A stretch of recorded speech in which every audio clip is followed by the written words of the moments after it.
If you're watching this, I know you're carrying a grief that most people never talk about, and it's the heartbreak when your adult child chooses distance.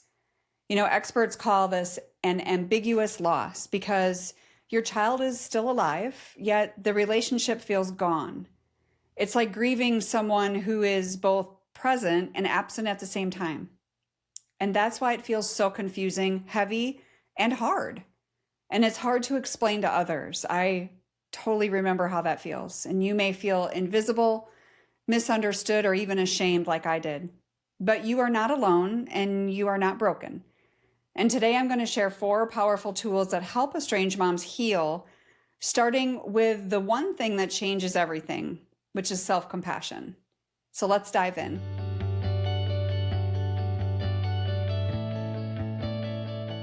Number 1, practicing that radical self-compassion.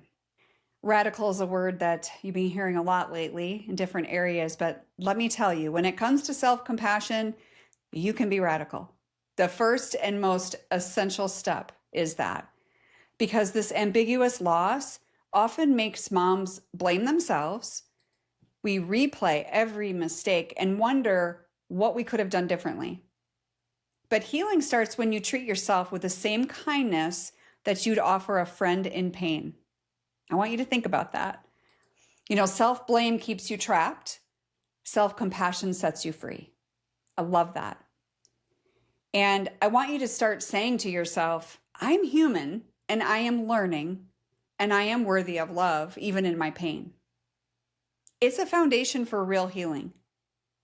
The words that we speak to ourselves is just as important, if not more, as the words we speak to others. But most of us don't do it. We cut ourselves and we allow the enemy to get in our mind, and we replay the negativity and the negative thoughts and the past mistakes over and over and over. And we have no self-compassion for ourselves. So that stops today. Number 2 is setting healthy emotional boundaries, right? Not just with your child, but with your own thoughts and emotions. So this ambiguous loss, it creates uncertainty that can consume your entire day if you let it. I have a lot of clients that are feeling this way. I remember very clearly what that feels like.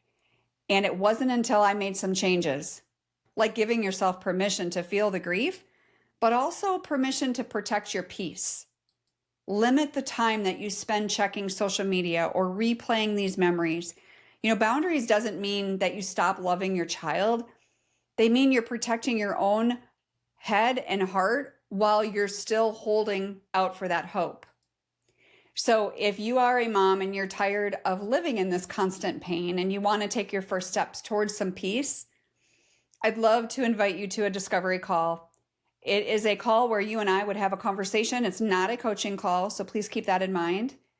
But it gives me an opportunity to learn more about what's going on and how it's affecting you, more importantly. And for deeper transformation, I also host retreats, and we have one upcoming here in October 10 and 11 here in Ellenton, Florida. And that is going to be specifically for moms walking through estrangement. It's 2 days, practical support, guest speakers, genuine connection, and you are going to feel a lot lighter when you leave. So both of the details for those are below in the show notes or description. Number 3 is building a support network. Crucial step 1. You need to surround yourself with people who truly understand. This ambiguous loss, it's often called disenfranchised grief, meaning society doesn't fully recognize or validate it. We often talk about how when someone passes away, they send a meal train, right? Someone organizes a meal train so that the family's taken care of, their meals are covered, all of that. That doesn't happen with estrangement. And this is grief, but it's not fully recognized or validated by many. And that's why it feels so isolating. And you're afraid to go out and talk to maybe new people, but also people that are in your world and in your life because you don't want to have to talk about it. But connection, I promise you, will make the burden lighter. That's why you need to come to the retreat. It'd be a beautiful opportunity to meet new friends. And if you're afraid of coming because you're coming alone, don't be. Majority of the moms are coming alone, but you aren't going to be alone once you walk through that door. So whether it's the retreat, it's a group coaching, whatever it is, a community, you have to find your people because you do not have to, nor should you walk this journey alone. And lastly, number 4 is focusing on your own healing and growth. You know, what happens if we start shifting our focus from fixing a relationship that we don't have full control over to healing yourself? You know, this type of loss will always carry uncertainty. We don't know exactly when it's going to be healed, but you can choose certainty in your own growth because you have control over that. So rediscover who you are beyond being a mom. New hobbies, deepen your faith, invest in yourself. That allows you to create some space for peace and hope for tomorrow. Because hope deferred makes the heart sick, my friend. And whether reconciliation happens next week, next month, or next year, your healing will never, ever, ever be wasted. So remember, this type of loss is very real, but it does not and cannot define you. Your worth isn't measured by your child's choices. You are enough and you deserve healing, every single one of you. So if this video encouraged you, give it a thumbs up, share it with another mom who needs some hope today, and I will see you in the next episode. God bless.